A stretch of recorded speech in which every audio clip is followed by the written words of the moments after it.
banji boogera naye nsaasidde nnyo bannayuganda naddala abagamba nti bakalimagezi naddala abagamba nti bannabyabufuzi ndowooza ekirwadde kitulina nga bannayuganda basinga obungi nga saawuddemu wekwebuzaabuza nga abafuka banaaba ng'ekituufu bakimayire nga bakyebuzaabuza lwaki njogera bwentyo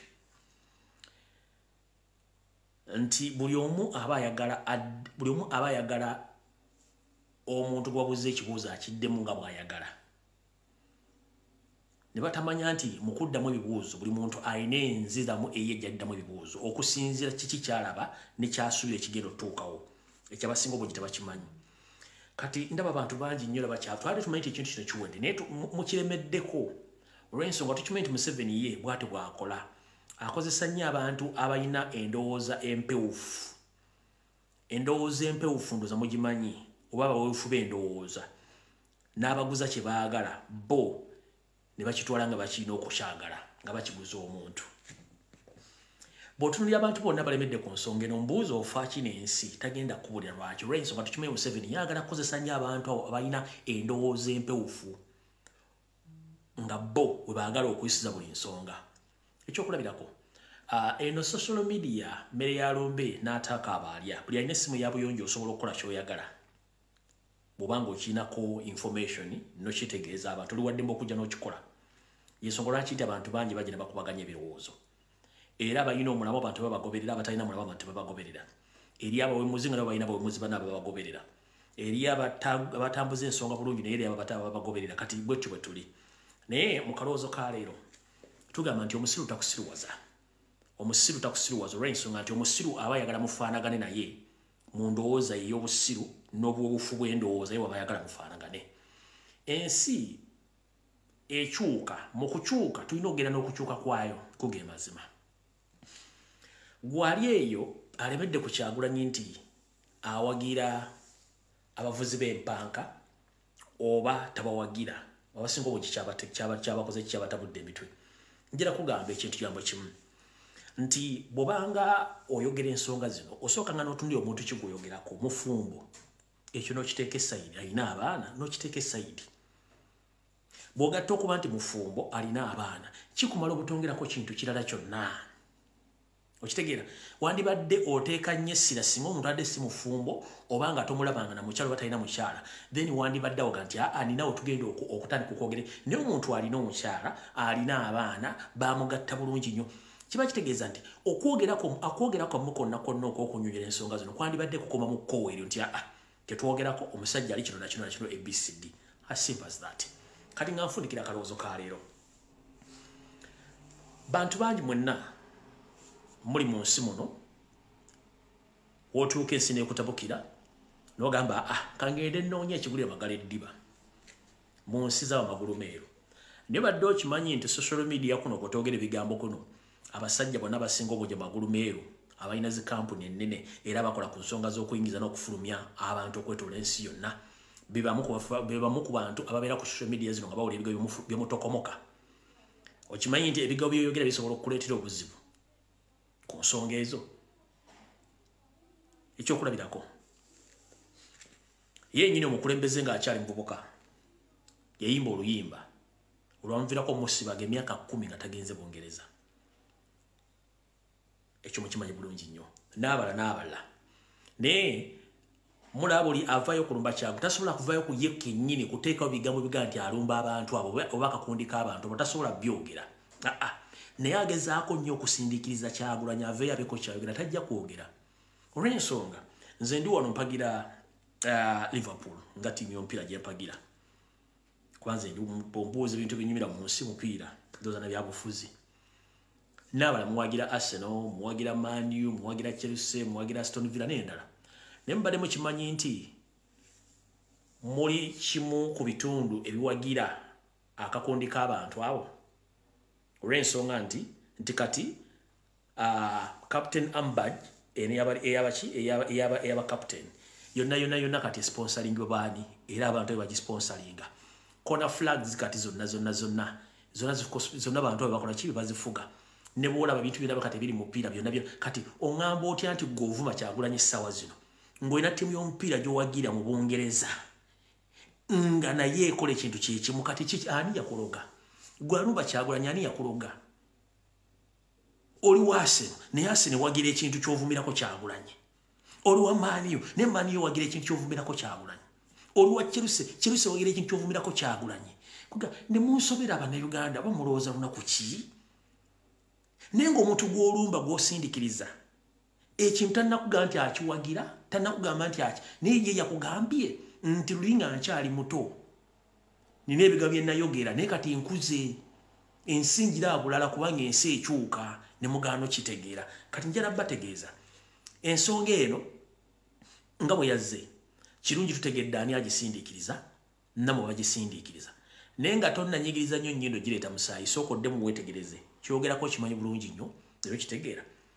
mwegendereze ebiga bye mwogera n'okusindikiriza omuntu omu kubanga ebintu bingi bijja kuva nga temujja bitegeera otherwise buli omu ayimirire mu layini waali kola ekikwatako va ku kitakukwatako buli kintu kireke kitambule nga bwe kirina okubeera yensonga oba owagira omupiira gwa Bungereza Premier League automatically ekintu ekyo ekiwagira teri mu Uganda talina ttiimu y'omupiira gyawangira mu Bungereza taliyo kati oŋŋamba otya olumba Kyagulanyi ng'olina ttiimu y'omupiira gy'owagira e Bungereza mu Premier League nga yewagira abantu abo ate nga ye main sponsor kati ki kyoyogerako awo tetugenda kulwawo wamma akalowoozo kawedde olwaleero katugende ku firimu eyatuleese olwaleero ndowooza kansoke mbalindemu wane eddakiika ng'emu tutandike bulungi nnyo kansoke mbakubiremu akayimba kano nyine ku tuzzi tutandike nga mweyongerako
tubibalekere siyaffe tujinunule abafa tubasabire nga mirembe rest in peace Franca rest in peace Dan Cheme rest in peace Rita Nakenya rest in peace Mutiawe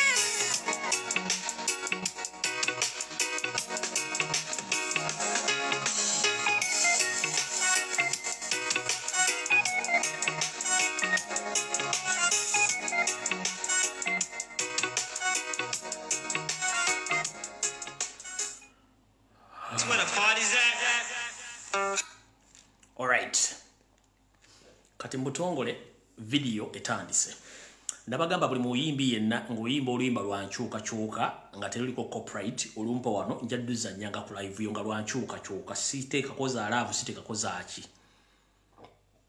olw'enkyukakyuka ng'oluyimbye bulungi nnyo lunsindikire mu inbox yange njadduza nyanga ku live free of charge si charginga muntu kasita luba nga lwankyukakyuka tuzze ku mulamwa katika video katandise njala tutandike bulungi Rwanda kuzo mwezi zili munana omwezi ogw'omukumi mwaka 2023 kasumenti buli bulungi antegezeddwa ko ba comrades abamu ne ba organizers nti they are proposing to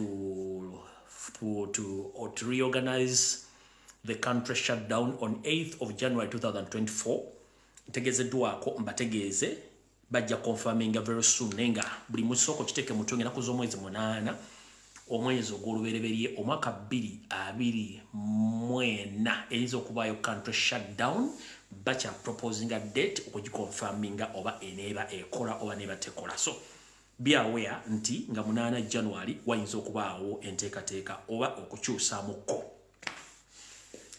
Kansulent Tukyala Wangadya otuuse Mukyala Nabbanja otuuse Yoseri otuuse kansokenza nnyo obubaka buno obwa jjajjaffe ow'Obuyisiraamu Kasimu Nakibinge tutandike video lwaliro kino kiddamu mwenna bannabyabufuzi bannaddiini bannabyansuula n'abantu ba bulijjo ensi bwe begenda okutyobooka oba ensi bwe begenda okutabanguka mwesuleegwa naggamba naye ng'ate mwandibadde mukola ekintu ky'amaanyi nnyo okutaasa embeteza eyandibadde egwa mu nsi bw'osirika n'otayogera ku bikyama ebikolebwa mu nsi bakitegeeza nti ovunaanyizibwa kikenkanye n'omuntu akoze ekigambo ekyo Mudoka bwade bajjajjaffe Kasimu Nakibinge okwaniriza minisita wa gavumenti wa Kampala okuba muhazara eno naye kusaba busabi ogamba omukulembeze w'eggwanga kati emyaka 3 kasooka tuva mu kulonda bantu bangi nnyo naddala abavubuka babakutte ne babasiba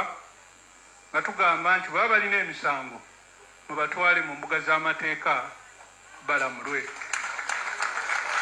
naye emyaka 3 omuntu omututte mu kooti ababe tebamanyi gye bali ensonga eno erumya omutima lwaki tujoogerako ti abasinga abantu ba umma bakadde baabwe batutuukirira mikwano gyabwe tubeeko kye twogerako tubeeko bye tubayamba naye gwe ali mu gavumenti ddoboozi lituuse nti waliwo obulumi abantu be bakwatira mu byokulonda okubanga olwaleero musango simanyi lwe kyatandika kuba nti omuntu ali mu byokulonda ate guvuka omusango naye bwanga balina emisango tetulina buzibu mubalamule n'emyaka 3 mingi nnyo nja kusaba bano bannaffe ab'ebyokwerinda ababirimu bamanye nti baboonoona mu bantu omuntu yenna gw'okwatidde omwana we mulirwana we muganda we omusuubira otya ate okwagala gavumenti emukutte esaawa ejja kutuuka mutandika okuyita mu bantu ate mutandika okubuuza lwaki abantu tebatwagala naye nga bano be babaleetedde obuzibu kusaba honorable minister eddoboozi eryo olituuseeyo ensonga ezo bazitunulemu abatalina misango bateebwe abalina emisango mubavunaani tetulina kizibu buli omu weetikka omugugu gwe ffe tetubaako nakyetuddamu kwebaza okubanga ozze nompa omukisa eddoboozi eryo okubanga ndituusa. Visit the Google Play Store or the Apple. Right. tweyanziza nnyo jjajja w'Obuyisiraamu Kasimu Nakibinge Allah akkingirize osobola okuba nti gw'omu ku bantu bavuddeyo okuyisa eddoboozi ery'omwanguka okutegeeza bannakyemalira. Ebikolwa byayogerako nabagamba nti abavubuka babakwata mu Buganda emikiro nabasiba nga tewali muntu ategeezeddwako bewaabwe bye bino byennyini. Tutandise kati ka video katandise wulira.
Alright, mukaba light naye jukira.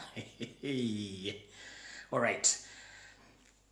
Wabaddewo RDC we Kayunga ndowooza n'akulira poliisi n'akulira ebyokwerinda mu kitundu ekyo.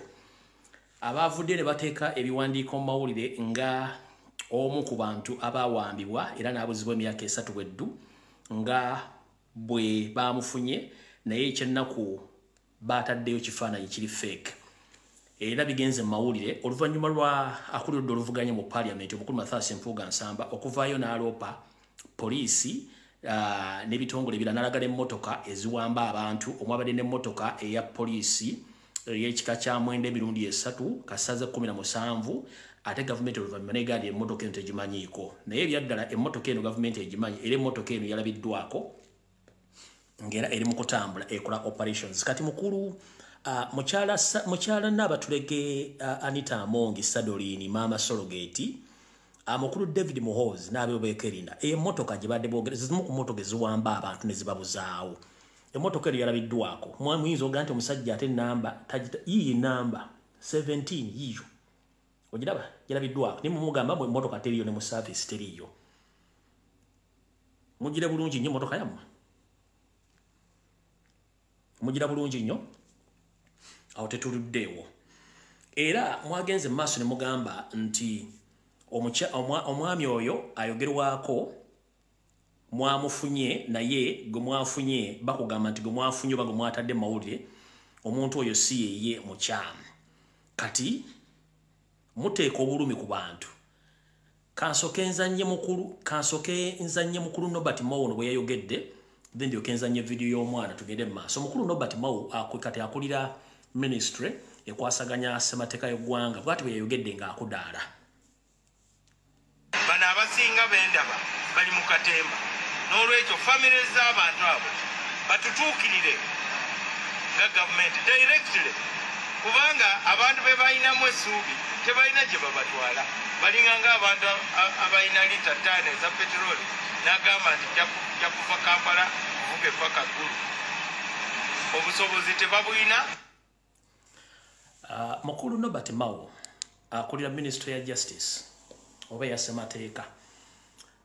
Olw'okuba nti kati wafuuka musajja wa Museveni tekikufuula nti okutegeerako kwalina kwakuvaamu. Abantu bangi bali mu kuwambibwa era bamu kuttibwa okuddaala nti abantu bangi batukira gavumenti ebeeko kye bakolera.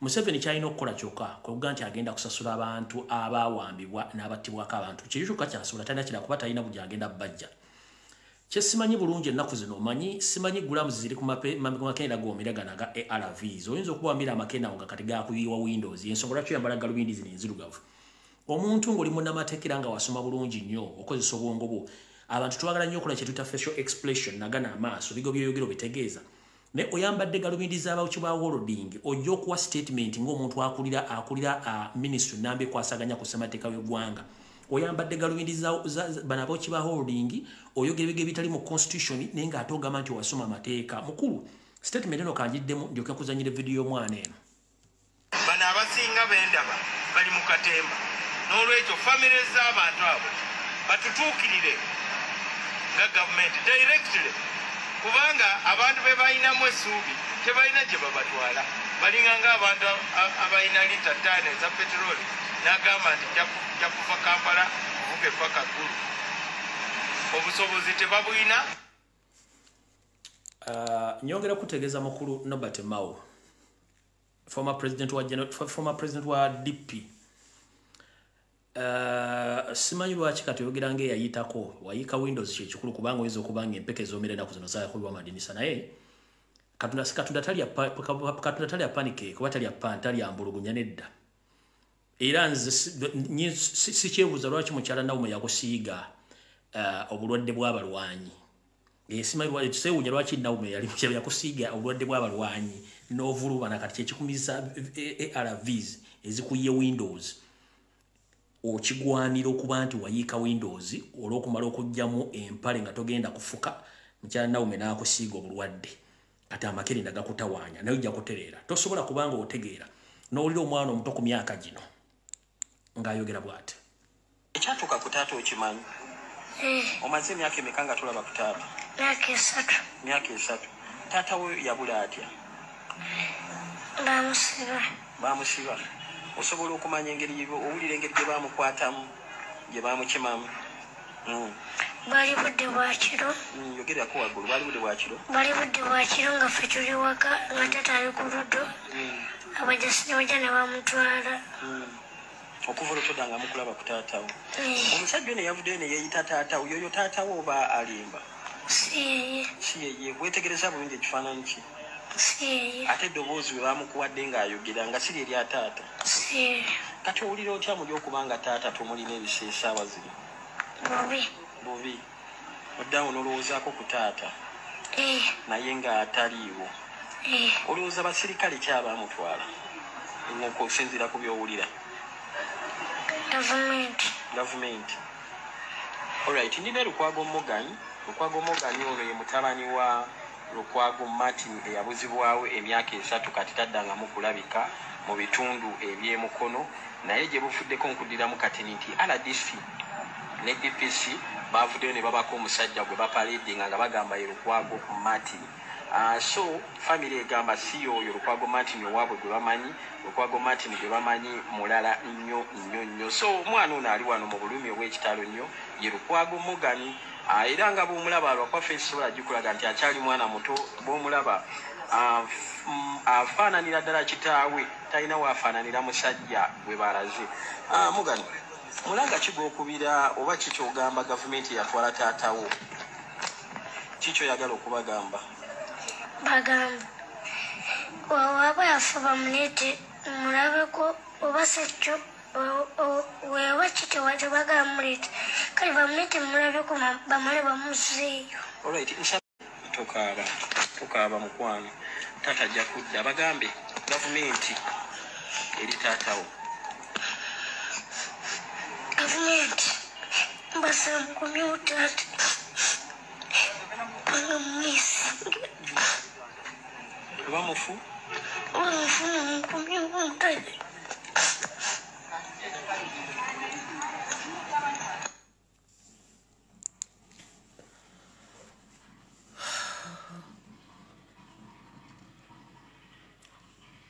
Mu abaana bammwe bali mu America, bali Canada, bali mu Europe, bali buli ekyetaagisa, bali ku pizza essaazi, bali ku KFC, alina omutwalo gwa dollars pocket money, batambule mu V8, naye omusajja gwe mwajja ku ludda akawungeezi ng'atudde ne muwamba omwana we gino emyaka 5 omwana atuuka okumanya nti gavumenti yawamba taata RDC DPC ne mutuuka okujja mu mawulire ne muteeka ekiboozibozi ekifu nga muteeka obulumi ono omwana musuubira nti agenda kubeera na bulumi kimutima mukulu Nobert Mao n'ojja n'oyogera ebigambo biri bwe bityo gw'osuubira nti obulumi abantu bano bayitamu omwana ono kugira video mbali mwagala jijjayo nze nabagamba naye muli gikwatamu lwakiri ndigikola ekiro negiteekayo ku mutimbagano bwe mbaga ebintu bye twogera bikyamu lwaki mu hacking page lwaki musasula Facebook bajja information gye tukola lwaki mu reporting accounts zaffe kye mulina okukola kwe kujja embize gye mukola okuleka bannayuganda beetaye mu nsi yaabwe ono mwana muto Lukwago myaka 6 kitaye mwamuwamba ne mumutta ate si yekka Bakibalama Balita Nabukenya n'abalamu basse nga mutubuzaabuza wano kanzire munzanye video y'omwana oba video mugijje ku mutimbagano mugijjeeyo kanzire mungizanye ekyatuuka ku taata okimanyi omaze emyaka emeka nga tulaba ku taata myaka 3 taata we yabula atya bamusiba osobola okumanya engeri owulira engeri gye bamukwatamu gye bamukimamu bali budde bwa kiro yogerako waggulu bali budde bwa kiro nga ffe tuli waka nga taata ali ku luddo abajasi ne bajja ne bamutwala okuva olwotodda nga mukulaba ku taatawo omusajja ne yavuddeyo ne yeeyita taatawo yoyo taatawo oba alimba si yeye wetegereza bulungi ekifaananyi ki si yeye ate eddoboozi bwe bamukuwadde ng'ayogera nga siri eri ataata si kati owulira otya muli okubanga taata tumulina ebiseesaawa ziri bubi oddawo n'olowoozaako ku taata naye ng'ataliiwo olowooza basirikale ki abamutwala okusinziira ku byowulira gavumenti alright ndina Lukwago Morgan ono ye mutabani wa Lukwago Martin eyabuzibwawo emyaka 3 kati taddanga mu kulabika mu bitundu eby'emukono naye gye bufuddeko nkuddiramu kati nti RDC ne DPC bavuddeyo ne babako omusajja gwe bapaledinga nga bagamba ye Lukwago Martin so family egamba si oyo Lukwago Martin owaabwe gwe bamanyi Lukwago Martin gwe bamanyi mulala nnyo so omwana ono ali wano mu bulumi obw'ekitalo nnyo ye Lukwago Morgan era nga bw'omulaba alwakwafe ensobola gikulaga nti akyali mwana muto bw'omulaba afaananira ddala kitaawe talina waafaananira musajja gwe balaze Morgan mulanga ki gw'okubira oba ki ky'ogamba gavumenti yatwala taatawo ki kyoyagala okubagamba bagamba waaba yafa bamuleete mulabeko oba sekyo weeba kitewaze bagamuleete kale bamuleete mulabeko bamale bamuzeeyo alright nsaba obyogera ebyo ng'eddoboozi liri waggulu nnyo obadde obagamba ki obugamba ki gavumenti yatwala taatawo no tokaaba sorry taata ajja kudda gyali tokaaba mukwano taata ajja kudda bagambe gavumenti eri taatawo gavumenti mbasa mukomyewo taata banga mumwisi bamufu mumukomyewo mutadde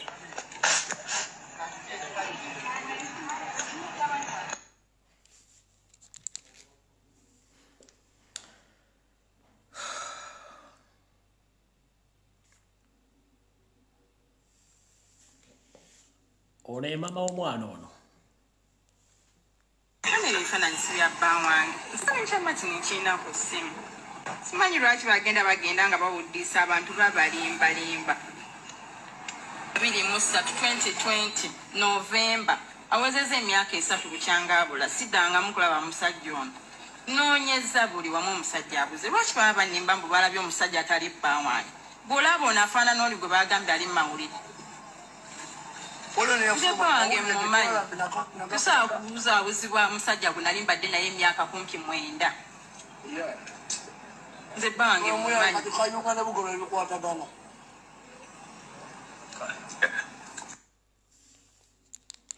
Mao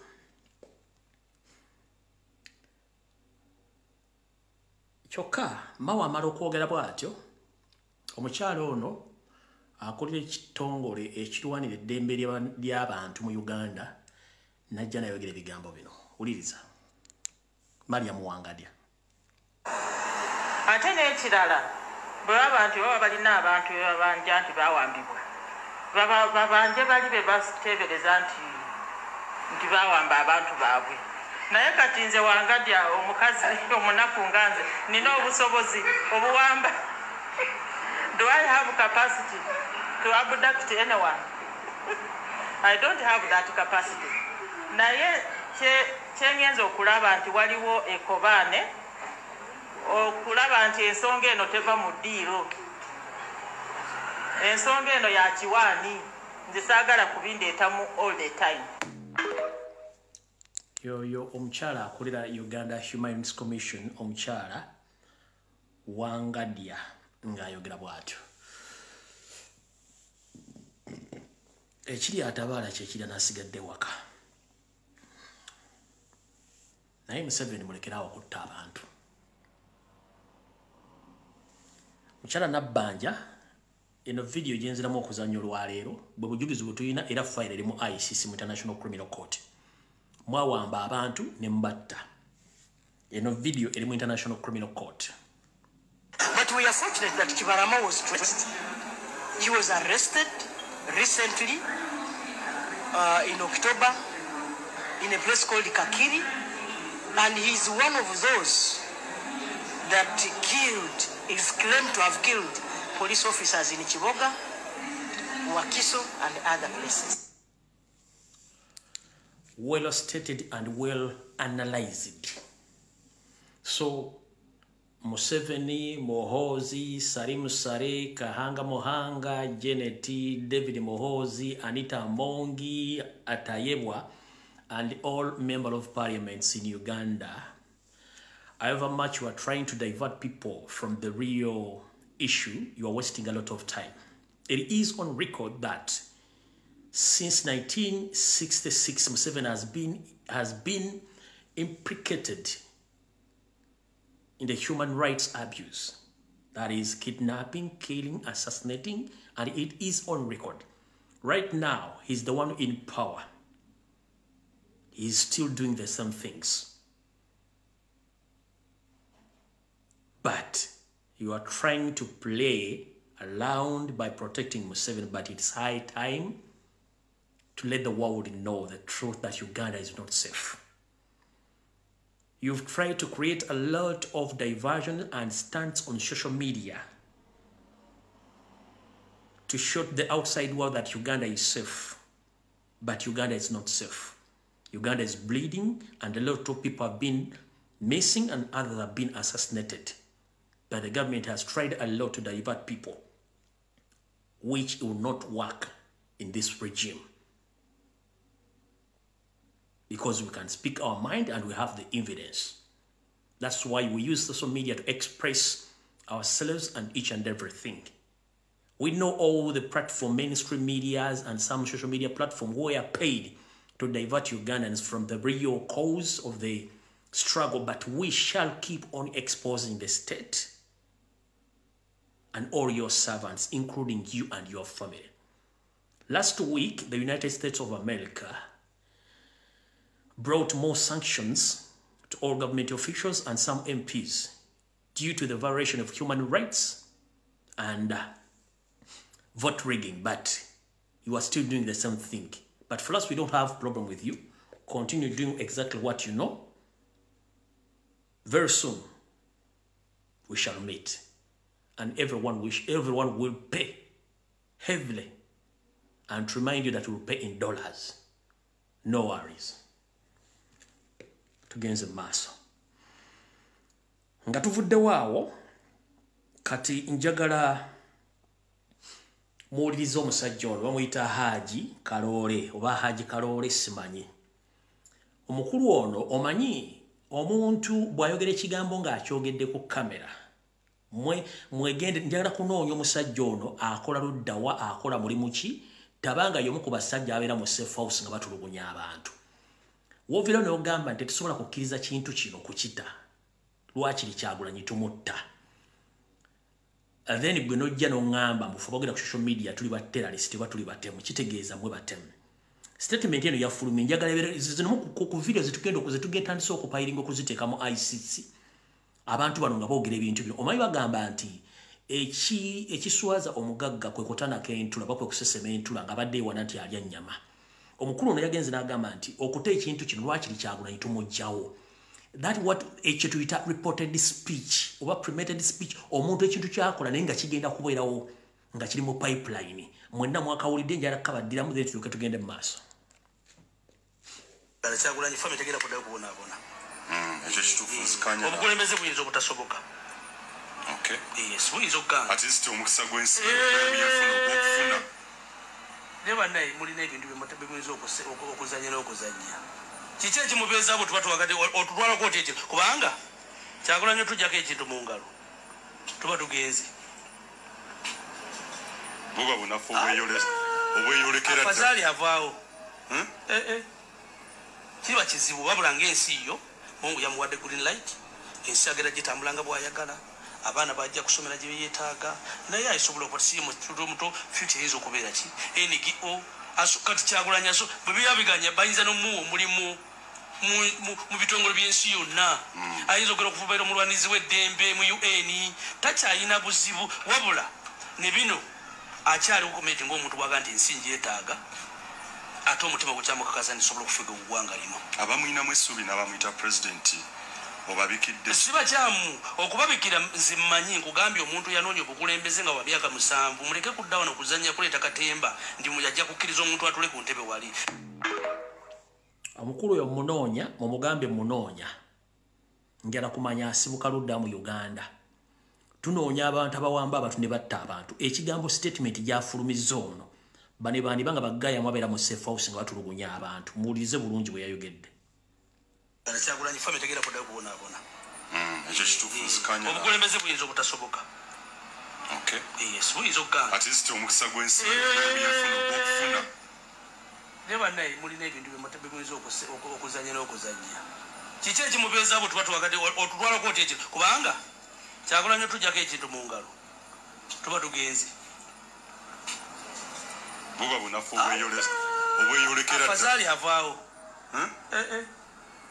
kiba kizibu afazali akola ki afazali avaawo oyo omuyita ba Haji Kaloole oyo bwatu bwe yayogedde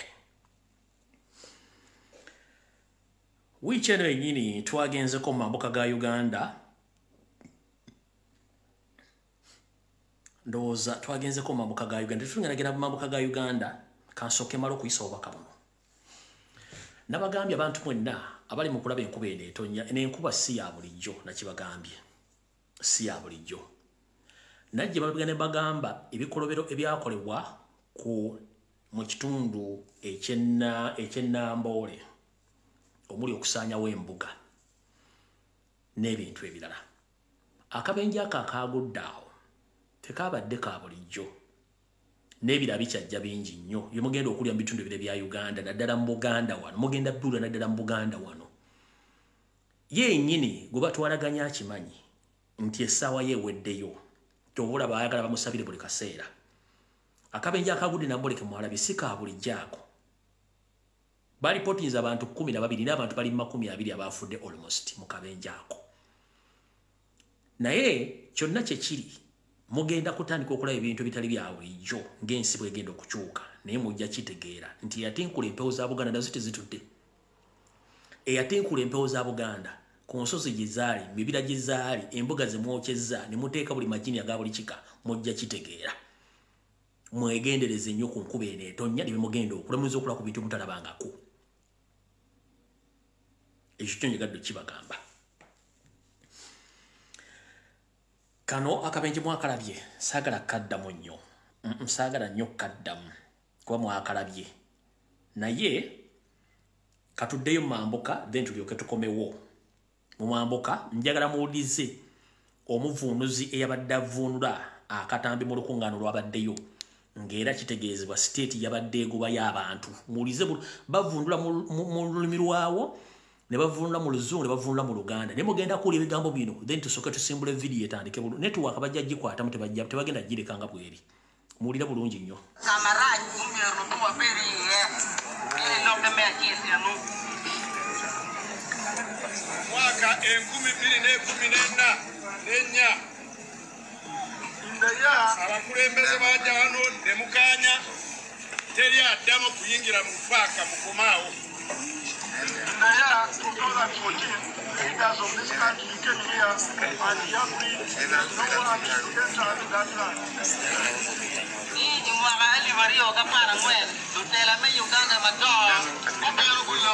One minute.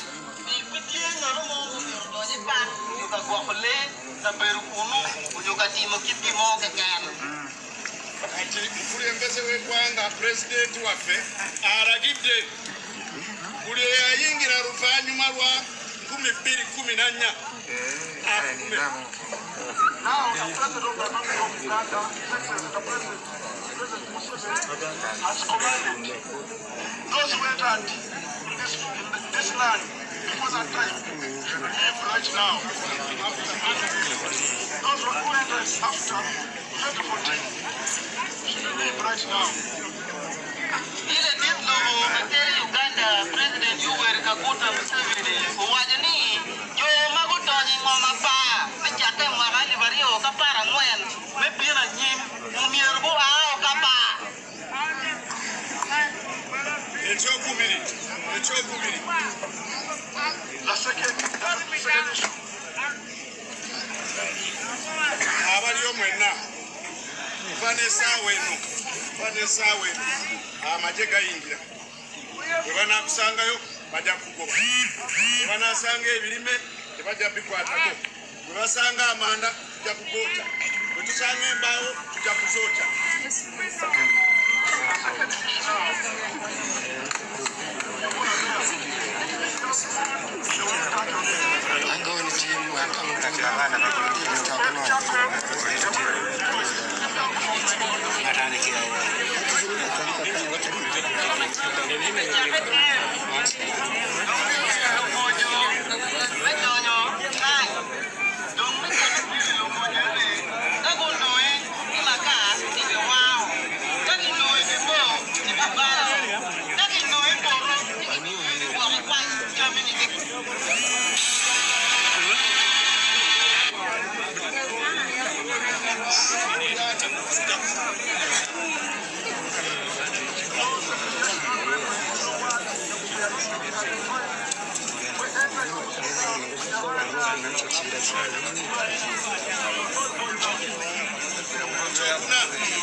Ekyalo kye mulimu kiringa obutadde mu nnyumba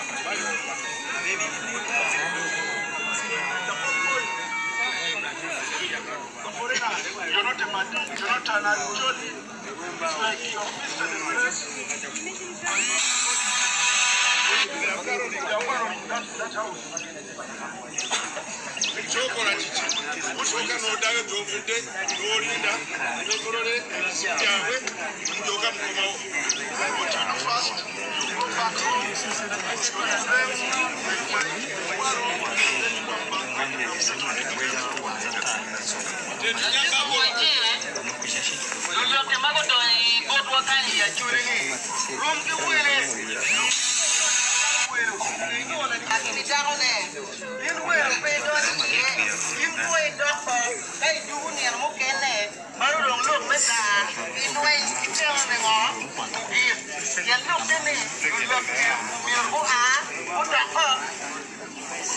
olaba luusi nabbi baganda bamwe babatirawo bye batamanyi.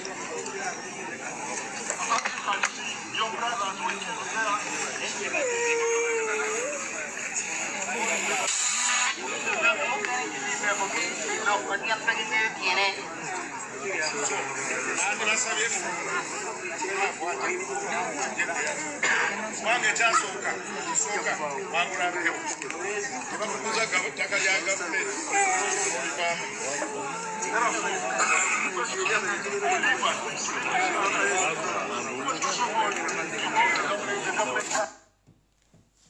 right.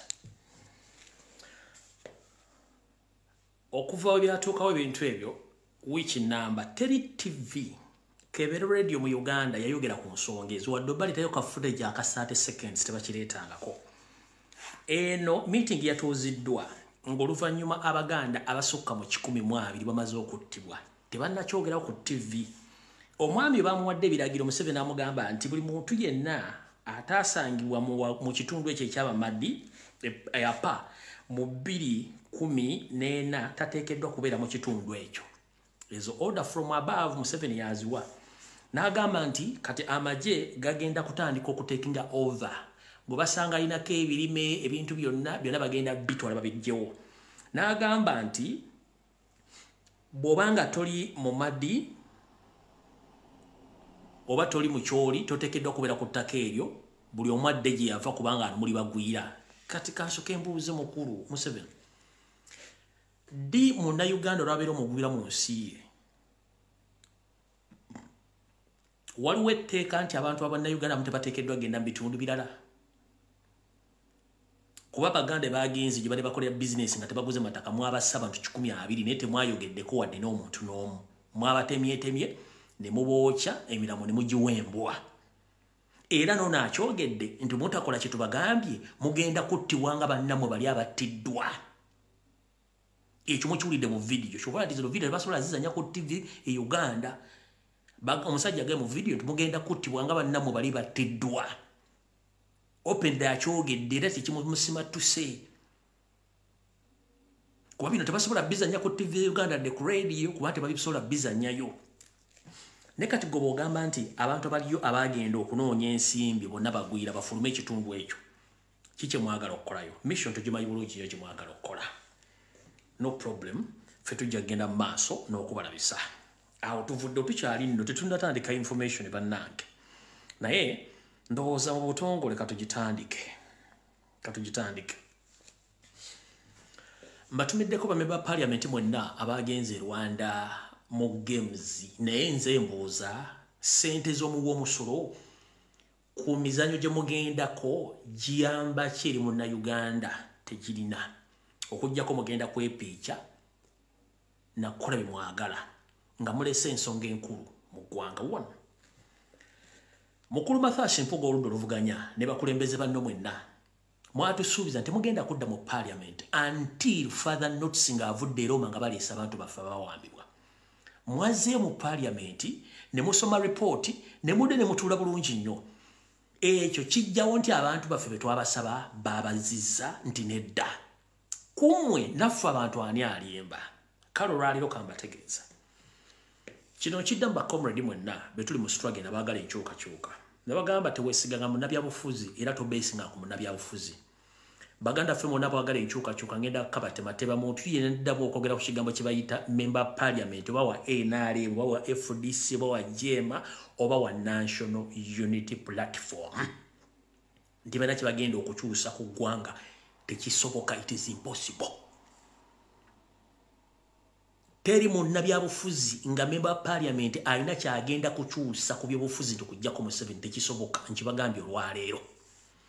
Era kati openly okutandika n'omwezi guno nga kugenda kutuuka wakati ngenda tandika kati kuba buli omu nga sina gwe neebuuzizaako. Mukulu Mathashi Mpuga ku Lwokusatu najja n'ensooka n'ensirikamu nenjala tegeeza eggwanga nti omukulu ono ku lunaku olw'Essande nga nvudde ku live omukulu ono baamukukusa ne bamuyingiza State House Entebbe ng'omukyala muvuga ennyini yenna abatulege Nalongo Sologeti Mpogola Anita Among yamutwala mu State House Entebbe. Museveni yalina appointments empitirivu okusinkana abantu wabula appointments zonna zaasazibwamu ne bayingiza big fish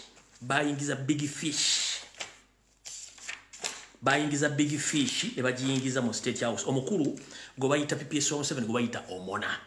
Waliyo ba investors wali abantu balevudde n'abanene mu government abakulu bali bazze okulaba Museveni ekiro. Ono bamuleeta Anita Among yajjako ennyini amwevugira n'amutuusa ewa Museveni ku ssaawa zaali 7 ez'ekiro ne bakyusa buli kimu kikyaliwo ne bayingiza big fish ne bayingiza ne batuusa okuteesa bye baateesa byonna mu bye baateesa. Mwe muli mukimulabyeko mu mawulire nti bagenda kutuula balabe abantu abasiba mu makomera abatalina misango minene babate abakyusa balaba bajje mu army court wa military court babateeka mu civilian court abatalina misango bate zimu ku discussions kubanga abantu balina okuyisa ebintu bya Museveni mwe muli ki mwe muli nti Museveni yatasobola kuyisa supplementary budget nga buludde oluvuganya tebali era bakikoze bulungi nnyo ne bajja ne batula supplementary budget teneeyita okumanya mu basajja muli baffe buli lwabayita supplementary budget bweyita wabeerawo kye tuyita minority report minority report ya reporta ewandiikibwa ku lw'abantu abatono abali mu parliament nga bagezaako okulaga butya report y'abangi eyise ekakasizza ebintu biyisiddwa ebituli ebigirimu n'obutali bwenkanya mu report eyo omusajja eyabadde alina okukola minority report eyo ye Muwanga Kivumbi y'omukka kundi akasinkana Museveni on a weekly basis era yabadde alina okusoma report eyo bamuwadde ensimbi empya n'enkadde n'atasoma report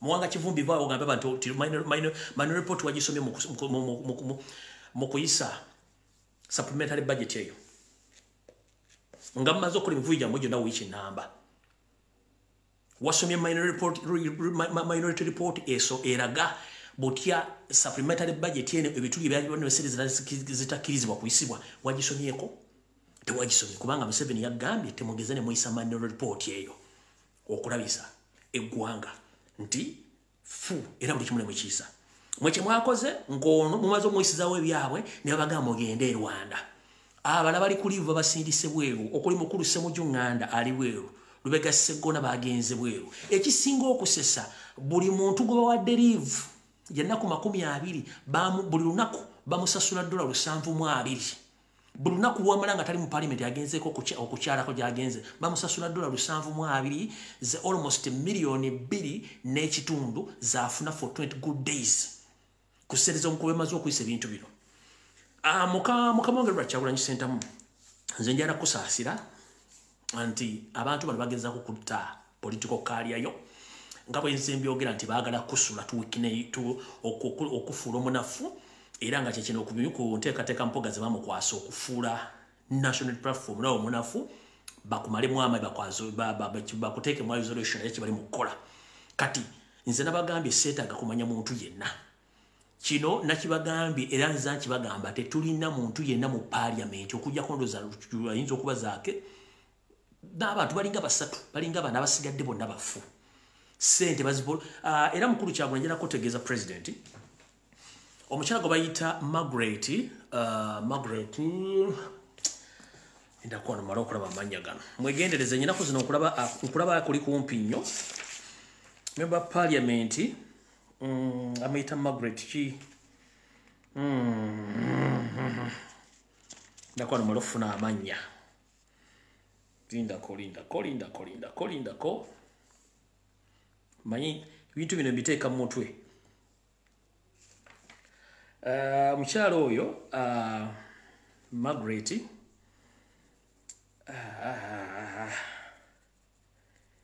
ndako mala okujjukira amanya gange wano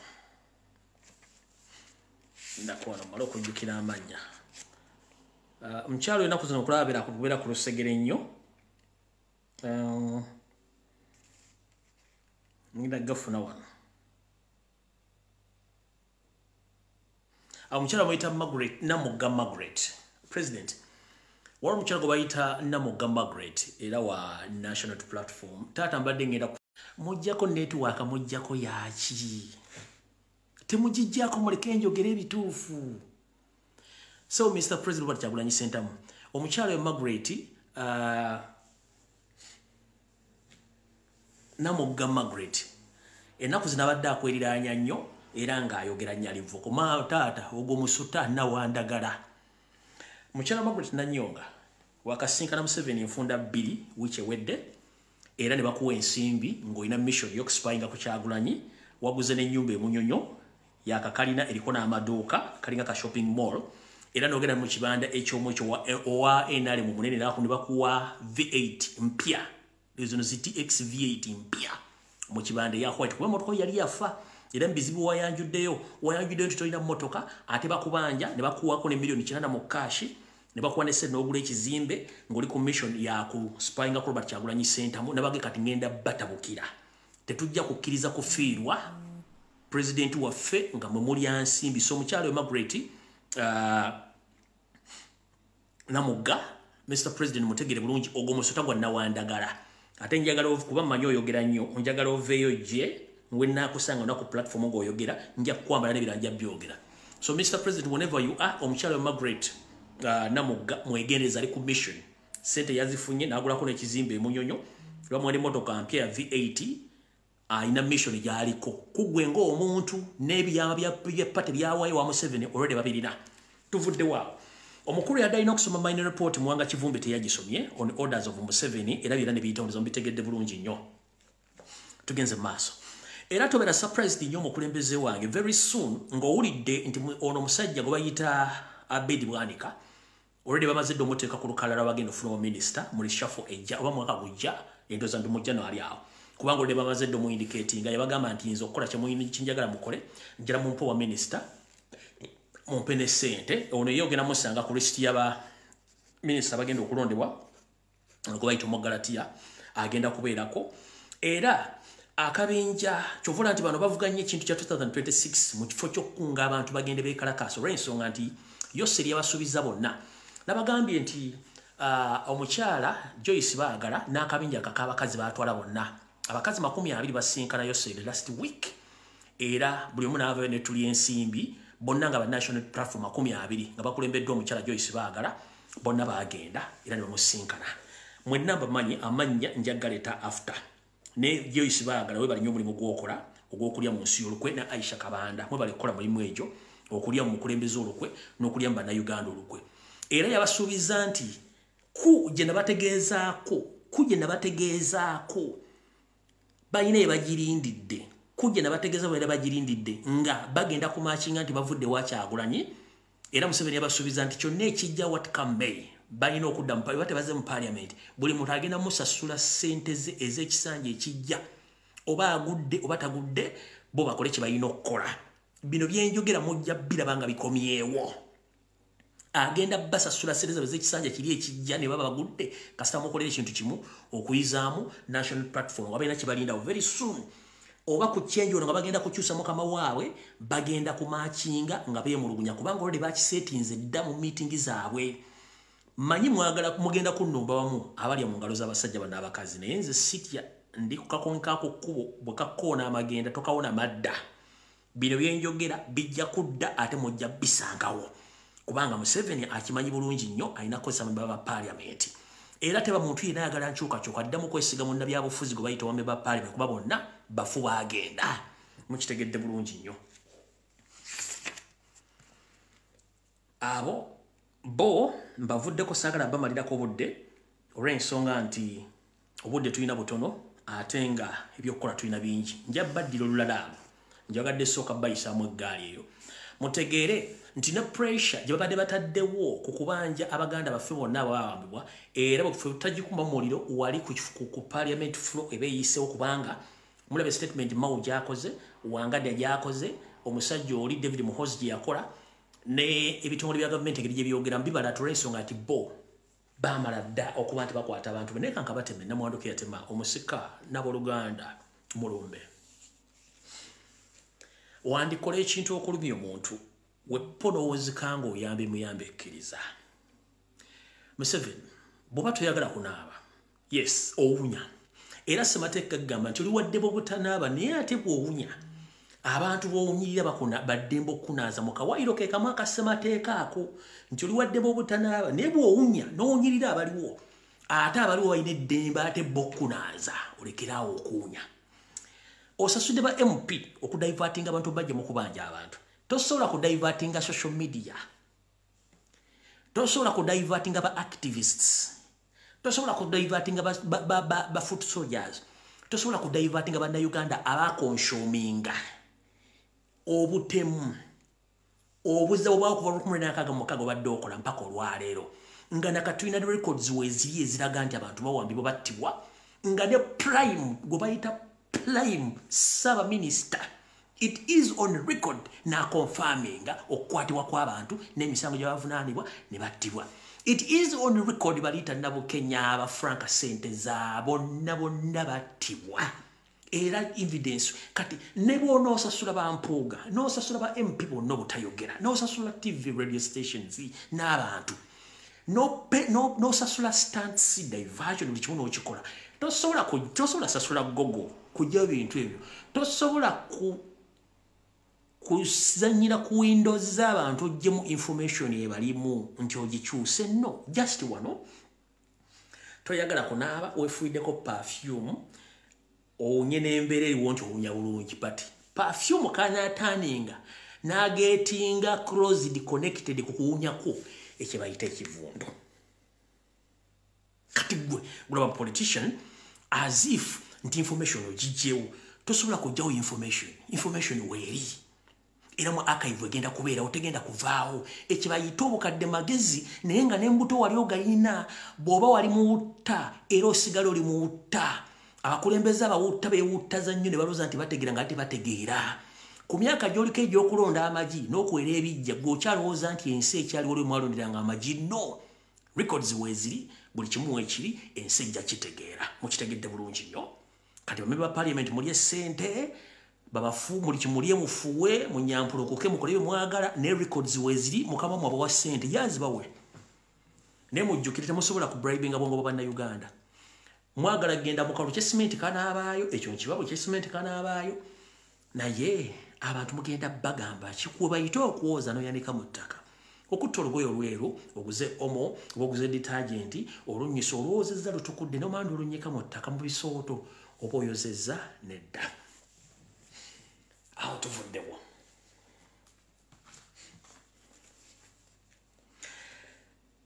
mwenna abakyala n'abaami Abaganda buno baka bwamwe balamusiza bataata kansuye nti muli bulungi bwe babuulira omwana waabo bwe nga w'omunaku amatu okunkomula mumpulirize bulungi abakyala n'abaami Baganda bwe babuulira omwana owaabo bwe nga ow'omunaku amatu okunkomula kitegeeza ki nti bwe tubeera mu maka gaffe omwo mubeeramu abaana abamu batali ba muntu mbweza mu maka ago naye nga ayinza okuba akulinako Oluganda oba nga balinako Oluganda oba sina kindi ng'ali mu maka ago ye step mother ba step father ebiseera ebisinga boogera bulungi nnyo eri abaana bano bababuulirira mu mbuulirira ennungi okubakuza obulungi kati gwe batasobodde kubuulirira oyinza okubuulira bapega wa ntebe oba oli mu kisenge ekyo oba olidde wansi nga babuulirira omwana oyo naawe amatu okola ki otega nti ono bamugambye ekigambo kino okitwala kyebabuuliridde oli omuganzi gwe atali muganzi naawe okitwala wewava okunyonyerako olugero nti bababuulira omwana waabo bwe nga n'omunaku amatu okunkumula banyabo ne bassebo Abaganda njagala mbeere beegendereza nnyo waliwo ekitta Baganda ekitambula Baganda bammwe 10 n'omusobyo battiddemu apa tewali TV wa radio boogeddeko okujjako omusajja video gyenzannye eno video bakagalo gijjako emirundi esatu kubanga bino bitebagala byogera ku TV waliwo ekitta Baganda mu malwaliro omuli Mulago Kawempe Kiruddu buli Muganda yenna alina erinnya Egganda kasita olwalire Kawempe Kiruddu Mulago ng'erinnya ly'Oganda eddagala lye bakukuba lye balina okukuba bakukuba tayimu zifiri era ne bakusiibula wayita akaseera mpawe kaaga abeewo ne bategeeza abooluganda bakona b'ebikwano nti munnaffe ayiseemu okuziika kwa lunaku gundi naye ng'ekikusse eddagala lye bakubye effu n'ekigendera ekyokusaanyaawo Abaganda kino bakikola nga bayita mu basirikale aba SFC abatujju abeeyita abasawo e Mulago nga te si basawo kuba bakolera ku biragiro bya Museveni ekyokusaanyaawo Abaganda nzize mbagamba ebigambo bino naye nga mwewuguusa naye bajja kumala bamalawo omanyi babagamba embuulire tefa yonna omuntu yenna ng'omanyi oli Muganda ng'olwalira Mulago Kiruddu Kawempe weegendereze nnyo eri ekitta Baganda buli aye atwalayo nti mulwadde eri ekijja mu mbuto eri ekiggalanda z'abakazi oba lwe mulindi okusoosa okuzaala bakuggala endanga tomanyi mumpulidde bulungi mbagambye naye temuwulira embuulire tefa yonna awo tuvuddewo mbategeezezzaako mwebereremu ekugema n'okusibaga kukyagenda mu maaso era kuli wammwe mu Buganda naye temugguka mubeera mu byakwepica kunywa mwenge na kutambula byebyo awo nawo nvuddewo olunaku lwajjo mu ggwanga ery'omulirwano erya Zaire enkadde tuyita Democratic Republic of Congo wabaddeyo okulya n'okukomba essowaani by the way kansooke mbategeeze omuweereza wammwe omuntu wa wansi pato Uganda batumiddeko n'abagamba nti abaagala nnyo akyayina embeera gy'ayitamu n'ebintu by'atereeza n'abasaba muwe akadde katono nnyo ajja kuddamu abatuuseeko program 300 bayita 336 ne programu endala abagambye muwe mwakadde akyalina by'atereeza nga mumanyi nti embeera zino omuntu lwatujja netwogerawo ne tulina ebizibu bingi nnyo lwakuba tetubibagamba mutulaba wantulemedde ku struggle ne tulina ebizibu bingi lwakuba tetujja bibagamba no ku social media tusirika naye buli muntu asanga ebizibu by'okusinziira ku kikyaba akola ki kyaba ayitamu baganda ffe bangi nnyo era abaweereza batiisibwa ondere besisi onajja nakubira essimu n'akutiisa onakusindikira message n'akutiisa olina kugamba osaze okufiira mu diaspora olina akutiisa n'omugamba no okufiira mu Uganda okufiira mu diaspora kisigala kye kimu kati ntuga katusale otweyiweyo omubiri gwaffe tufeere mu kiggwe nga tulwanidde eggwanga kubanga betwandi bali tubeeramu essuubi abandi badde boogera ensonga zino munnange beesudde gwa naggamba tebaagala kwogera nsonga zino bagenze Rwanda bagenda mu America bagenda kukola ki kati ani agenda okwogera ensonga zino nga ku TV ku radio abasajja abaliko babajjamu obwongo ne babateekamu obwogi kale abatumiddeko pato Uganda omuntu wa wansi ensonga lwaki mpitiddeko mu Congo omwezi ogwa November ng'otandika nabagamba nti era abasajja n'abakazi ba Indigenous Ugandans abali basukka mu 18 battibwa naye tewali bakyogerako era emiramano negiyitibwa mu nnyonyi negisuba mu Uganda olunaku lwajjo wabaddeyo kulya okkomba n'essowaani mwategedde nti endagaano eyasibwa wakati wa Congo n'amawanga ag'oluse lwa East Africa omuli Uganda Kenya, Tanzania, Sudani, Burundi, Rwanda ne Congo bagezamu giteekamu Congo yabagamba musibe mu byamu muddewo mwakamanyiro kasusisi kyabaagala wano kumbe Congo yali yeekengera dda mission y'abano nti abalimu basinga obungi baali baakamano badde baakavaayo ennaku ntono nnyo bwe bati emmundu yasekebuse Congo emmundu yasekebuse ogenda okkakananga abasajja ba M23 abaduumirwa Pirato ne Yoseri nga n'omuwensimbi nyomu ku bo ye Pastor Mujingo bafiiriddwa abalwanyi 300 mwaga nkiddamu embo okuva bana abasajja ne bavudde Congo olunaku lwajjo emmundu yasekebbusi mumanyi kyebayita okusekebbuka ku mmundu baakubye omusajja ayitibwa M23 abasajja 305 gyemirambo egikunta lwagenza okukomekkereza ng'omu ku bakoddomi ba Pirato akwatiddwa mu kulwanagana okuno okw'amaanyi lwagenza okukakkananga omukoddomi wa Pirato omu akwatiddwa era ne bamutwala ayitebye baakunyizza mukoddomi wa Pirato ne bamunyiga obulimma okutuusa lwe yayogedde bute bayingiza ebyokulwanyisa n'ebyuma ebibega ebya software owa Pegasus n'ayingira mu Congo era n'abalagirira wa gye bamusimba okuba nga bali babega gavumenti ya Congo nenga ebintu bino bali babiyingiriza mu mmotoka ezitunda kasooli omukalu n'ebijanjaalo n'ebintu ebirala era bibyo kimu kibalagiridde ne bagenda buli kitundu gye bali batadde ebyuma ebibadde biketta ne babijjayo era ntibagenda muzaayo era naye bayinza omunyigirayo n'afiirayo kati ekiri mu Congo kitokota si kisaanikire olw'ensonga nti mukulu Pirato yakoze loosi ne mukoddomu n'alugenderamu Bujingo omu ku bafanda members abafandinga n'endooza yakoze loosi wepo ne Yoseri tibahabulwa n'akabinja kaabwe akamma 23 babayisiza bubi nnyo naye nga ate mujjukire naffe bannayuganda basinga obungi babakubiramu ne babattiramu kati nno kati katugende ku information endala eyatuleese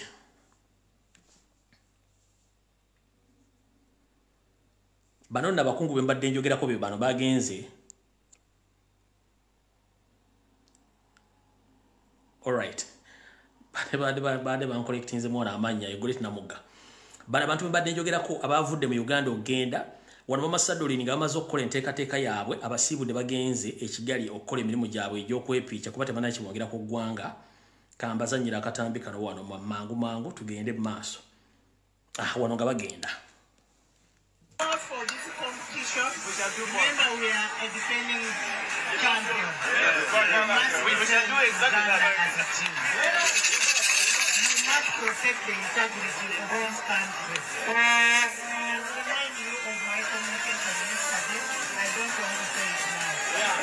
Protect the integrity, the name of Uganda. The image of this country. Honorable members, and now therefore,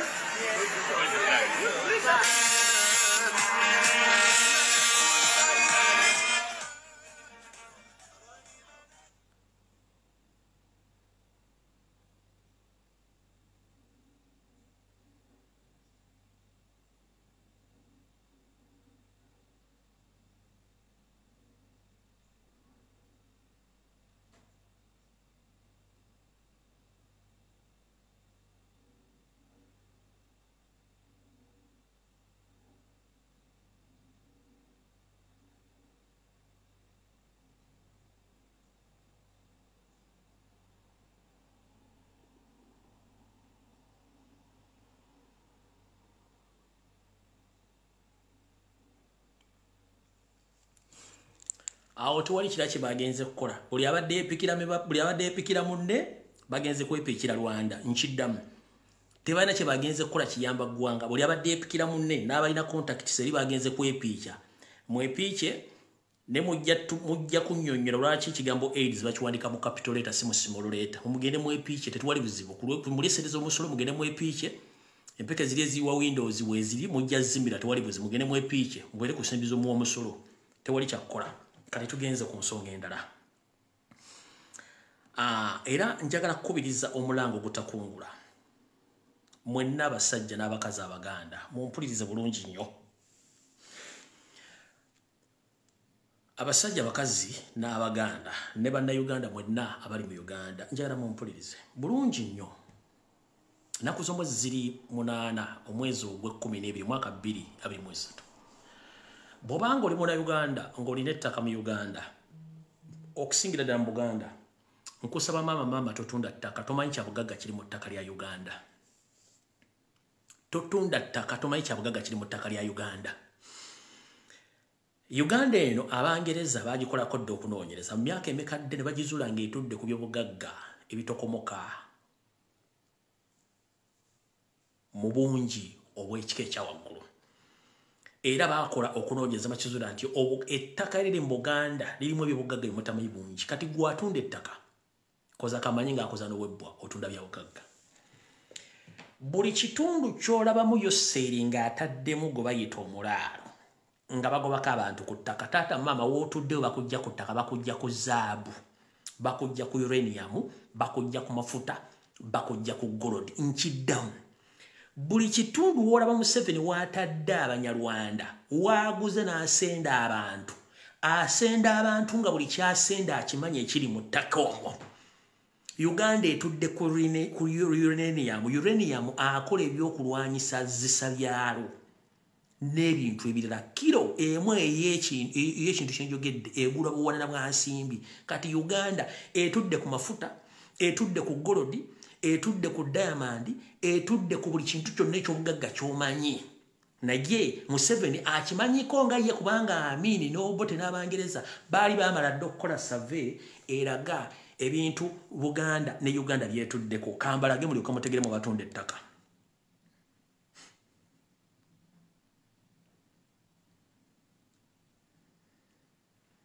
Kansoke nkulage wano.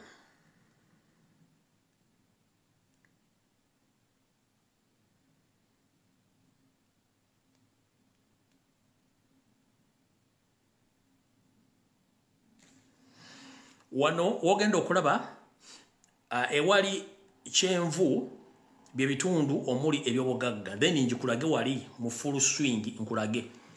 Eyo kyenvu gyolaba map nga bweri. Eno Lake Victoria eriyo bakanyanja kyakali awo. Kati wano olaba wano wonna bine bya kyenvu bya bugagga. ebyonna bya bugagga Uganda kwetudde eno wano wansi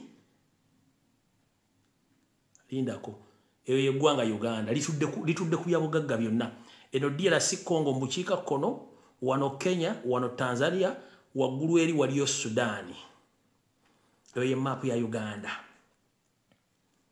kati kankulaga oli okwakakase wano nga bakyusizaamu kkala ekulaga ebyobugagga ebiri ku ttaka lyonna lyogamba oba lyotamanyi wano wogenda okutiira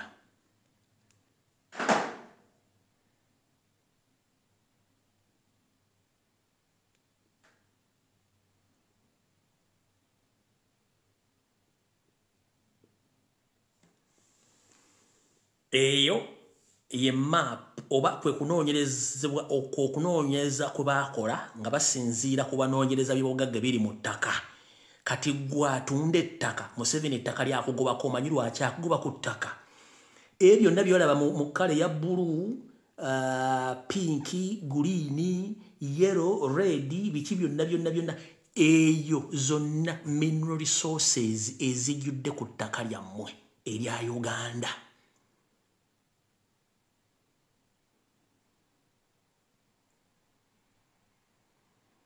ezo mineral resources Museveni kyatajja kugamba parliament kyatajja kugamba omuli amafuta copper gold byonna mafuta uranium biki byonna biri ku eyo map yo kala zolaba ezo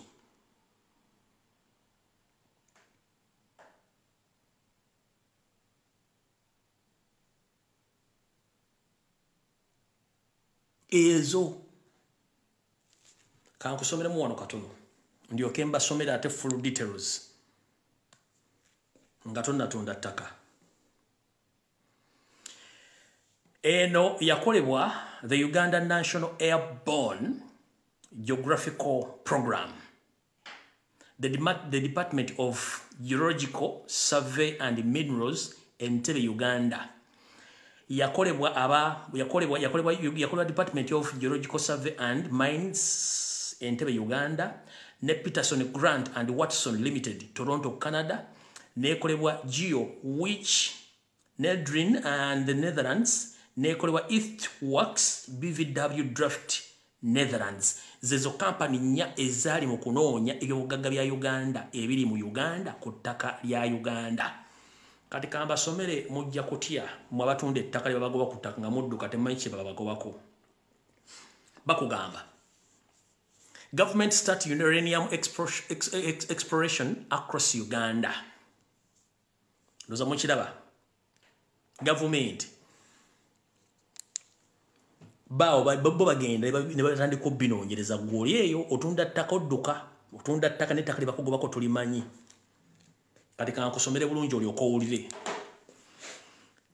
State Minister for Energy Oprot Okasia comes through sticky in Zimbabwe where uranium explosion exercise was launched bagambye nti Minister Ombezi akwasaganya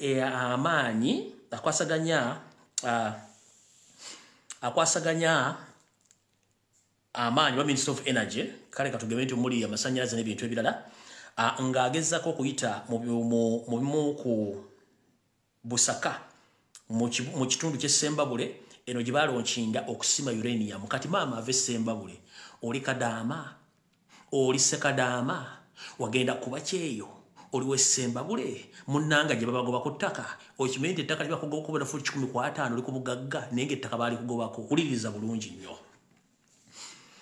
The Minister of Energy has started a new effort to explore and evaluate the status of uranium deposits in part of the country. Again, Minister ow'ebyamasanyalaze batandise okukola enteekateeka ey'okutandika okunoonya n'okuzuula wepo n'okutandika okusima ekyobugagga ekiyitibwa uranium.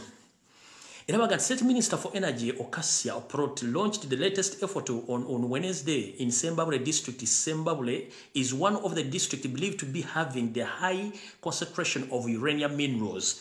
Bakugambye nti minisita ono yatandiseewo enteekateeka empya ku lunaku lwokusatu okuba nti batandika okukola enteekateeka mu disitulikiti y'e Zimbabwe okuba nti bamanya bungi ki obutudde mu ttaka mu Zimbabwe ebw'ekibugagga kye bayita uranium n'ebibugagga ebirala. Ocasio was accompanied by the team of geologists under nuclear science led by the Commissioner Nuclear Energy Department led by Sarah Nanfuna, combed some parts of Zimbabwe to confirm the potential of the minerals in the Central Uganda district. In the Central Uganda district, that is Uganda. Do you copy that? Babalesa abanyarwanda babatutte Zimbabwe babatutte Rakai, Masaka, Kiboga, Mpigi, Mukono wabo. Temumanyi lwaki batwalayo nga n'atwala ettaka akimanyi kyabatwalayo. Muli emwe basi. Tubaga muzuke kanso kemba somero mbibadira mu Luganda. Tugenze. Bakugambye batya? Bakugambye nti Minisita Ocasio yabadde awerekeddwako abanoonyereza n'abo banna bakalimagezi mu kunoonyereza ku maanyi agava mu kyobugagga ekyo. Omukyalo n'omuyita Sarah Nanfuna era nga bagenze okuba nga bakakasa ebyobugagga bino ebiri mu kitundu ekya Buganda oba ekya Uganda mu Buganda, that is Central Uganda district. Tugenze maaso. Uganda is considering boosting its electricity generation capacity through nuclear power, and uranium is needed for sustainable supply for the nuclear fuel for Uganda nuclear power program. Bakugambye nti eggwanga Uganda lyagala nnyo okutandika okukola amasannyalaze nga likozesa ekyobugagga ekyo. Omanye ntakoze byakulwanyisa wabula n'amasannyalaze agakola okuba nti bakozesa ekyobugagga ekyo okuba nti baagala tandika kikolamu amafuta agagenda okukozesebwa okuba nti bafuna amasannyalaze naye ng'ate si kyekigendera kye batunda bitunde. Tugenze mu maaso. The launch will kickstart the exploration process to evaluate the status of uranium prospect, starting with areas of Kyambogo, Lwansala, and Kyataba B in Zimbabwe district, said Ocasio. Bakugambye nti mu kutandika okukola omulimu guno n'okunoonyereza n'okumanya bibagagga ekyobugagga kino bungi kibwe kirimu baatandikidde mu bitundu bino mu kitundu eky'e Zimbabwe. Kyambogo oba gyekiri eyo, waliyo Lwansala, waliyo Kyataba B oba Kyataba B mu Zimbabwe district. Minisita nga yayogera bagambye studies have identified the prospect of uranium with the potential of hosting economic viable sources discovered in the district of Zimbabwe, Buhweju, Gomba, Chiboga, Mbala, Hoima, Kabarore, Kamwenge, Iganga, Toro, revealed Ocasio. Okunoonyereza n'okusoma kwongedde okulaga nti eggwanga litudde ku byobugagga omuli uranium ebigenda okwongera ebyenfuna mu ggwanga oluvannyuma lw'okuzuula ebyobugagga bino mu disitulikiti ya Zimbabwe, Buhweju, Gomba, Kiboga, Mbalala, Kabalole, Kamwenge, Iganga, Tororo, ng'olwo minisita yabyogera. Kati maama ebitundu byensomyeko ndowooza obiwulidde. Okuba kyeyempowe kufuuwa eggwanga litudde ku byobugagga ebifa ttogge. Tugenze mu maaso. Tugenze mu maaso njalabbi basomera bulungi. He said the government would undertake the detailed exploration and evaluation of the quantify the nuclear resources that will guide the nation's strategy for supplying nuclear fuel for planned nuclear power plants. Agambye bw'ati nti gavumenti y'abafere bano ejja twala enteekateeka okulaba nti ejjayo bulungi nnyo n'okwetegereza ensulo oba guno gwakuna nga mwagala jjijjayo, guno gwakuna nga mwagala kujja vidiyo ne muswadde ngenda bisoma, ngenda kuzukusa bannayuganda bategeere eggwanga lye mwagala okutwala litudde ku guno gwakumeka nga mwagala kola ki nga mwagala jjijjayo ne muswadde ngenda gisoma eno report mpaka wulira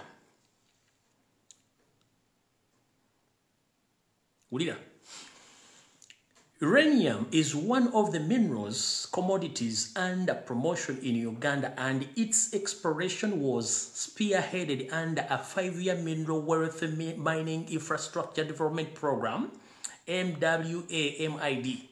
The project should have ended in 2019. URN could not confirm whether it was extended. Bakugambye nti okusima ekyobugagga ekyo n'ebyobugagga ebirala kyekimu ku nteekateeka Uganda gy'erina ey'okusima ebyobugagga ebyo nga kyakuteekebwamu amaanyi era kigendagendera okumala emyaka 5 okuba nti kigenda kwongera ku byenfuna n'enkulaakulana wepo n'ebintu ebirala, era nga enteekateeka eno yali yakuggwa mu 2019 naye ndowooza baafunamu obuzibuzibu okuba nti teyatuukirira ne bagenda kugyongerayo. By the end of 2021, the government confirmed uranium deposit in Nkwandwa. Ulida, bulungi nnyo mwagala jijjayo. By the end of 2021, the government confirmed uranium deposit in Nkwandwa Parish, Kiboga District, Katara Parish, Kalungu Sub-County in Buhweju District, Kyambogo Parish in Tusi Sub-County, Sembabule District. The uranium prospect in Sembabule indicates chromium, copper, lead, wolfram, tin, and zinc. Ulida. Abajikwatamu mukyaliyo mujikwate mukanzire mbibasomere mutegeere mmwe basajja mu ne bakazi mmwe nti mulina okusituka eggwanga litudde ku byobugagga omusajja ettaka alitwala. Ulira byobugagga mbasomera.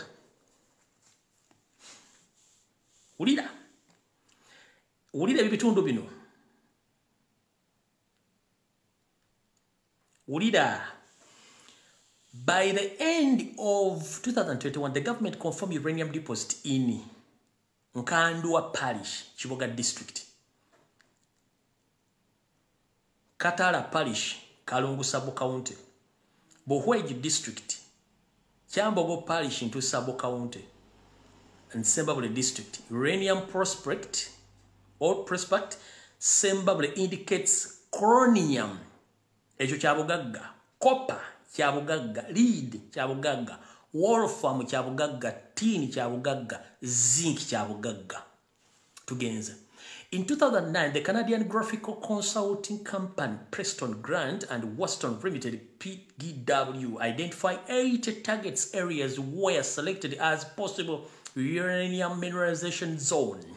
Bagambe mu 2019 ebitongole ebinoonyereza ku byobugagga ebitongole bino omuli kye bayita Canadian Geographical Consultants Company and Patterson ani akuba mu nveeko and Patterson Grant Watson Limited bazuula ebifo 8 ebyalondebwa nga bino bijjuddemu ebibugagga ebifatogge.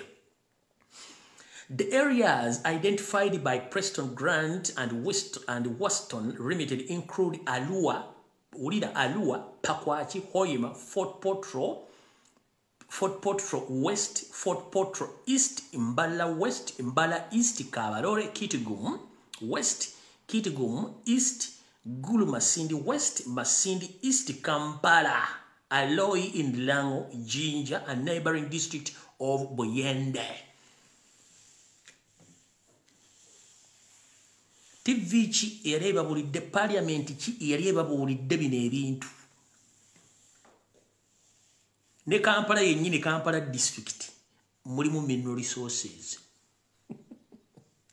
Bano kunywa ku mazzi mujja kugwa eddalu. Ne Kampala district ajjudde mineral resource atudde ku byobugagga. Gobulwa military barracks manya nti waliwo ekiriwo ekyobugagga.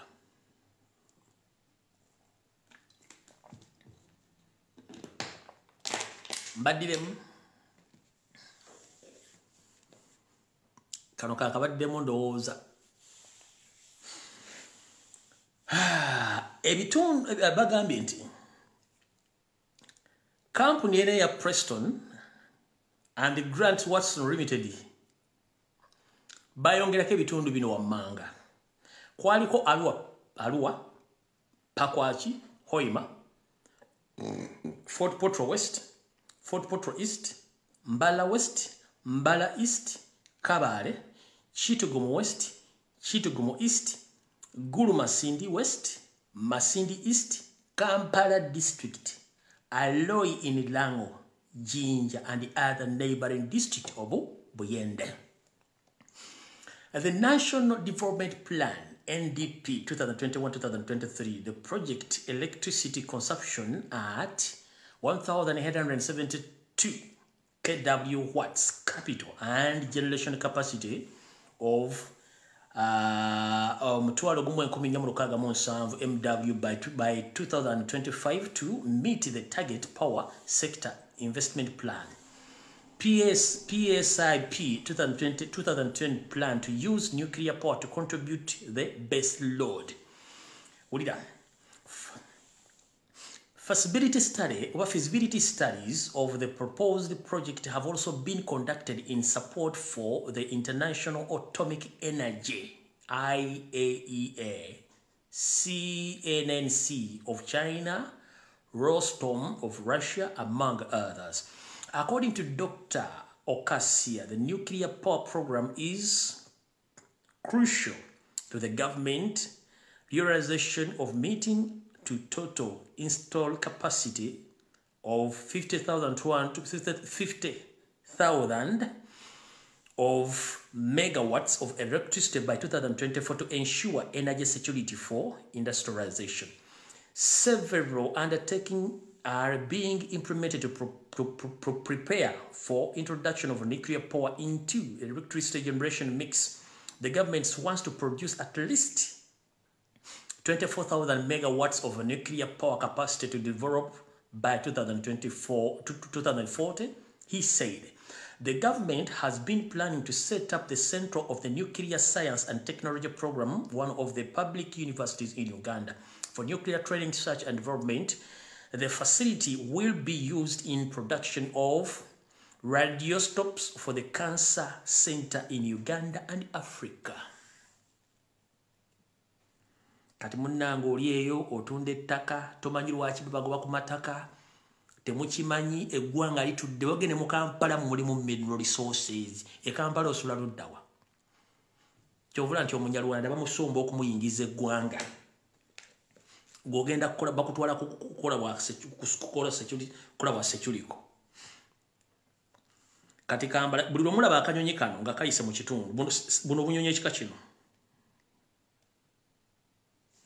Buruda bakanyonyi ekika kino lindako manyi kati munyize nze ndiwo banyiza buruda bakanyonyi ekika kino kano ekika kino bwe bunyonyi obutera ofuuyira ebirwadde bwe bunyonyi obutera okunoonya ebyobugagga obwo bunyonyi obwo kasitolo kalabe bwe kate kafuuyira birwadde kaba kanoonya bya bugagga bakola survey akanyonyi obunyonyi ekika ekyo Kati mama eno map okujja kungane wayiika Windows njibalaze buli kimu nkibalaze kati yensonga lwaki Museveni akimanyi lwaki ayagala ettaka mu mutunda ettaka abagoba ku ttaka aleetako abanyalwanda bekubanga akimanyi kyalina alina zaabu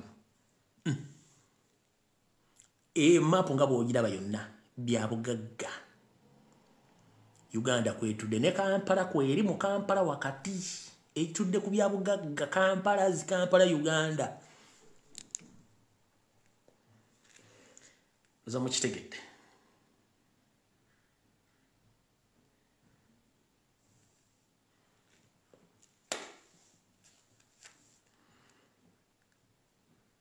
mukitegedde bulungi nnyo abanyiiga munyiige mwakageza okujja ku firimu emirundi emeka eyo mujja ko firimu emu kati na kino kankibategeeze nakyo mukiwulire bulungi nnyo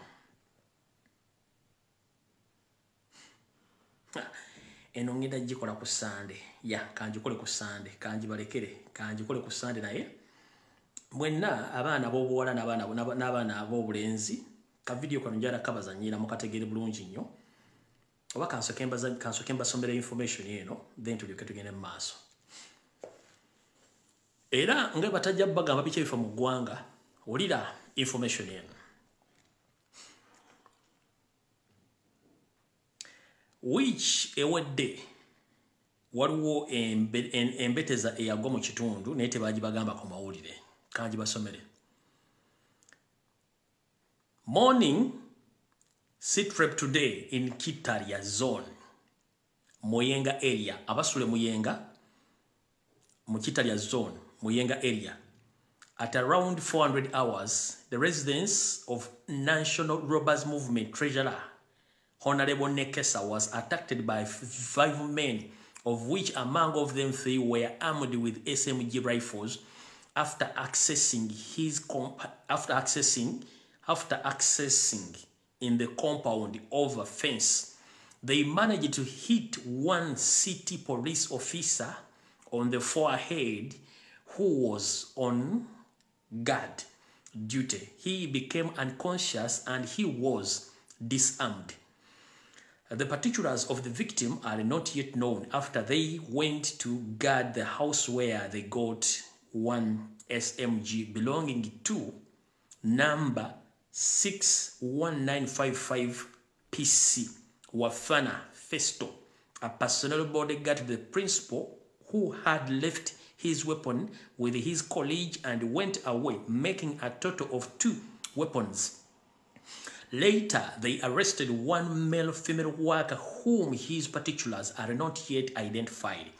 He was told to go and open the door for the principal because he is one who keeps the key of the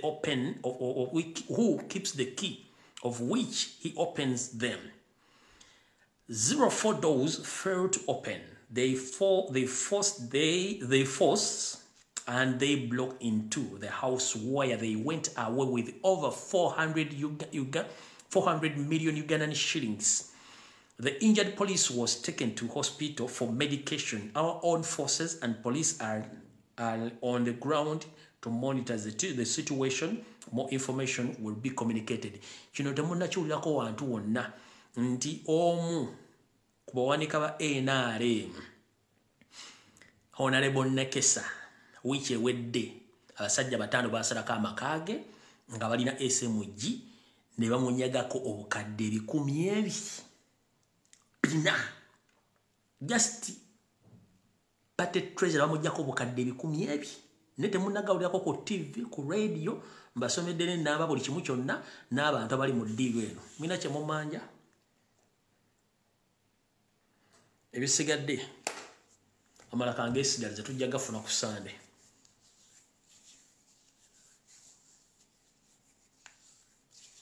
Tujja gafuna ku Sande okaba n'abatukkiriza okutuukayo. Olunaku olungi video ewedde tusinkane ku Sande saa 2 ez'akawungeezi mu Bulange Mmengo bwe mujja okufuna amala. Mukama bankuumire. Abanyiizo n'ebigagga ebiri mu Uganda mukuume ettaka lyammwe. Oli bw'ajja n'amanyira ettaka lyo, oli bw'ajja n'atwala ettaka lyo, kuba temumanyi ttaka kikimutuddeko. Video bagezezaako gijja emirundi ena. Mukitegedde bulungi nnyo? Kubanga abadde ku pressure. Nze mbyogedde Mukama bakuume mweraba.